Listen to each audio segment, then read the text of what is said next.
Thursday Night Football. Yeah. And, we saw the highest-rated 2 games ever. Is that incredible? The 2 Thanksgiving games in the afternoon, the biggest audiences ever for any regular season game. The Cowboys and the Chiefs did 57.23 million. And I say that because tonight, Cowboys at the Lions, the record for a streaming audience is like 24.3, I believe. Right. The record for Amazon is 17 and change. I got a feeling. You got a feeling, huh? A lot of people are going to watch this one. I think a lot of people are going to watch this one. I think it's going to be a big, big number. I'm pretty excited about it. I know that. I mean, and I can certainly, understand everybody tuning in to watch it, right? The streaming, as you talked about, is always like we don't know where that goes. But it's 2 marquee names. It's Dallas, who's become the most fun team to watch maybe in all of the sport. So that's going to make you tune in, let alone it's Dallas, which we know people tune in anyways.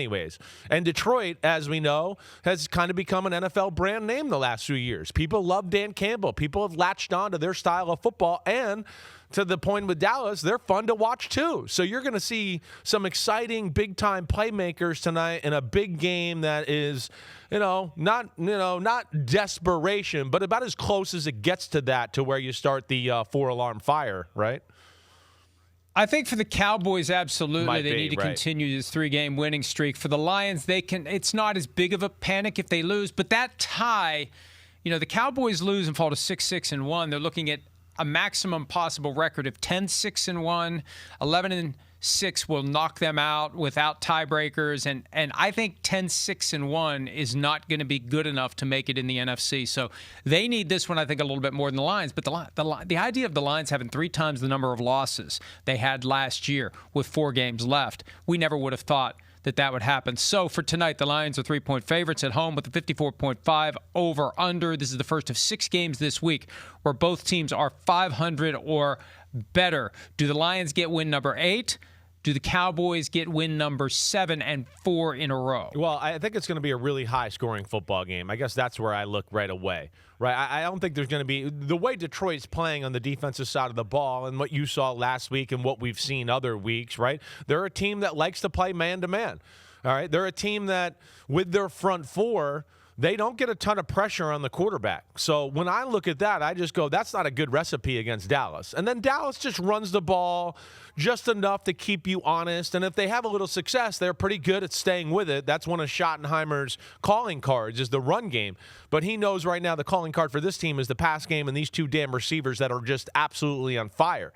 And I think with that and the style of play, I expect them to score a lot of points. Now, the other side of the ball, I also expect the Lions to be able to move the ball on the Dallas Cowboys. But Dallas has been better as of late. And we've seen Detroit not quite be the same offense. The Ben Johnson and not having him effect is real in Detroit. There's no denying that anymore. You can just turn on film. If you and I sat there and watched, and then we went back and watched last year and stuff, you'd go, oh, yeah, it's definitely not as creative. It's not the same. And I think with all of that being said, Dallas being the hot team, Detroit being a little wobbly right now, and then, right, it's the first time I think there's pressure on Dan Campbell because of the 4th downs and everything that's there. And then they're a beat-up football team again. Like, I can't deny that the injuries for the Lions scare me a little bit. I'm going to go Cowboys 37-28 on the road tonight. Ooh, 37-28? Yeah. Cowboys by 9? I think it's like one of those where it's like maybe 30-28 and they score a late touchdown to put it away, right? Like a close 37-28. But I think they will win the game and somewhat convincing fashion that way. I'm going to go with it. We're going to let the Lions social media know there will be a lengthy video posted next week when the Lions win. The Cowboys had beaten the Lions 6 straight times, but last year Detroit went into Dallas and splattered them 47-9. That was the game where Aiden Hutchinson suffered the broken leg and was out for the rest of the year. Other than that, it was all Lions that day, and I think that stings a little bit for the Cowboys. They remember that well. Look, as you said, they're the most fun team to watch in the NFL right now. The offense with CeeDee Lamb and George Pickens catching the passes from Dak Prescott, it's just fun. It's fun. I've been welcomed onto the bandwagon. I've had some Cowboys fans try to keep me off. No, you don't get a vote. When somebody in the organization reaches out and welcomes me on, which is what happened, I'm on the bandwagon, and I'm not giving up now. And you knew I wasn't going to not pick the Cowboys. I mean, you knew where this was going tonight. 27-24. The Cowboys find a way, and they keep it going. They have that magic right now. And as Pete points out, Next Gen Stats has the Cowboys' odds of making the playoffs at 31% with a win, 6% with a loss. So they're just about done if they lose, and they know it. They know it.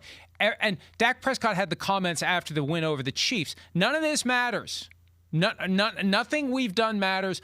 The only thing that matters is the next game, and it starts when we get back to work, and we got to do everything necessary to focus on getting to the point where we can do the kneel downs at the end of the game. And under your assessment, 37-28, they'll be doing some kneel downs at the end of the game. We both have the Cowboys winning to start the Lions week are just 14. Inconsistent, right? I mean, and this is a week where they're supposed to win. We're going through an 8-week stretch of lose one, win one, lose one, win one, lose one, win one, lose one. This is supposed to be a win tonight. But I think it finally catches up to them, to both your and I's point there. I think to make it as simple as possible, I think the Lions are going to be tight and the Cowboys are going to be loose. Yeah, right. I really do. Right. I mean, when I think this is the psychology year over year. When you had that great season where you were 15-2.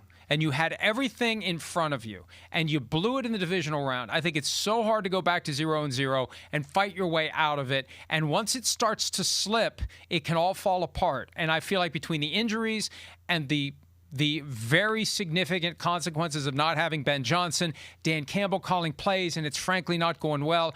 Way too predictable on fourth downs. I mean, anybody playing, if you're preparing to face the Lions, you are assuming your defense is going to be out there for 4 downs. There isn't any relief. You don't exhale when you stop them on 3rd down. You get ready for the next play. And once that element is part of the defense's game planning and preparation, you lose your edge. Definitely. Of going and you forward don't on have 4th Ben downs. Johnson. One of the reasons why they're struggling. Right. And Ben Johnson had all those creative plays and those gotta-have-it moments. That's what's special about Ben Johnson. That's why we're watching the Bears and the craziness of what? The Bears are leading the NFC, the number 1 seed? Yeah, it's the Ben Johnson effect. I think it's very real across the whole Lions football team. Yo, thanks for watching, homies. We are now in the NFL season here on Chris Simms Unbuttoned. Hit subscribe to get our weekly picks, game recaps, film deep dives, and much, much more. Thanks again for watching. Subscribe, rate, review. Peace out. You know where to find us.